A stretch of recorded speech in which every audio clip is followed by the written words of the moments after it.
Oh, good afternoon everybody, it's Derek from Lockie's Locksmith Services, and today we're going to have a look at the prize that I won with one of the Brummie lock pickers competitions. If you don't know about the Brummie lock picker, check out his channel. I'll put a link in the description. He's very good at making his own lever lock tools and also showing you how to pick them. This was part of a competition, and I won a set of hook tubular lock picks. So let's have a look at these. Like many other tools, they're made in China. You get 3 pieces with them, 3 different sizes. The main one for the UK really is 7.8. The others are smaller, but the others will work on the likes of laptop tubular locks. So first of all, it's designed to pick this type of lock, which is a tubular lock. What happens is the fin fits in the top there and turns the lock. You can see the nut on the back turning. I've actually not got the tail of this, which would probably be a cam on the end. So what we'll do is, this is not going to be easy.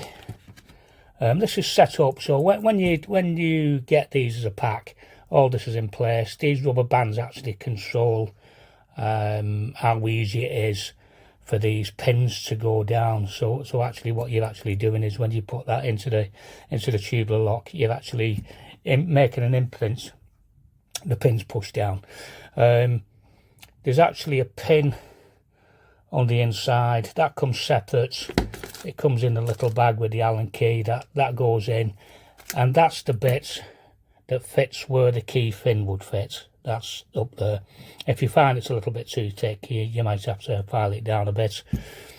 And then to reset these, there's actually a magnetic collar on there. So there's 2 ways that you can do it. You can actually push it down so that all the pins are flush with the top before you actually start to use it, or you can actually use this collar and just push them up to make sure that all them pins are nice and flush, and then it'll go back down again.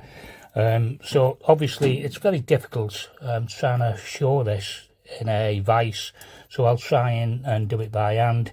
Again, when this first goes in, it's actually a little bit tight, so I've got another pick, which is a Gozo. But I actually find this easier to use than this one, which is an automatic one and which is more costly. Like I said, it's a bit tight when it goes in. So all we're going to do is, you can see that there's lines on the pick itself. They actually happen to line up with the bar on the inside, which helps us to locate where the fin should go. So I'm just going to push it in. Like I say, these are a little bit tight. I suppose after use you will get used to them, and there you go. As you can see with that, that's actually opened up the lock itself.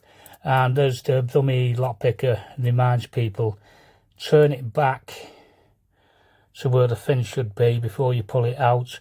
Otherwise what will happen is it will end up like that, and you will find that your key, your correct key, will no longer work. So if this happens, because the fin is not in the right position, if this happens, all you need to do is file this fin down, like I have done with this spur key here. Put it in, and then you'll turn it down and lock it up as normal. All I'm doing is, the fin is here, this is where the key is, so if I was to use this again, then all I need to do is just line that up and it still works. Once again, thanks very much, Brummie lock picker. A lovely prize, and this, considering it's a much cheaper option than some of the other tubular picks on the market, it works. Thanks again, thanks a lot.